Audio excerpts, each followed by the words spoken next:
హిందూ ధర్మ పరిరక్షణ ధ్యేయంగా మహిళా మూర్తుల్లో హైందవ చైతన్యం తీసుకురావాలనే సంకల్పంతో బంగారు వరలక్ష్మి కానుక కార్యక్రమం నిర్వహిస్తున్నామని విశ్వ హిందూ ధర్మ పరిరక్షణ రామసేన అధ్యక్షులు బీజేపీ నాయకులు కంబాల శ్రీనివాసరావు అన్నారు.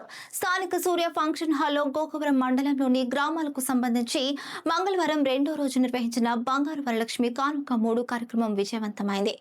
కంబాల శ్రీనివాసరావు, శ్రీమతి పద్మావతి దేవి దంపతులు లక్కీ డ్రా కార్యక్రమాన్ని ప్రారంభించారు. ఈ కార్యక్రమానికి గోకవరం చుట్టుపక్కల గ్రామాల నుంచి మహిళలు వేలాదిగా తరలివచ్చారు. డ్రాలో గెలుపొందిన 230 మంది మహిళలకు ఉచితంగా బంగారు రూపులను కంబాల శ్రీనివాసరావు దంపతులు పంపిణీ చేశారు.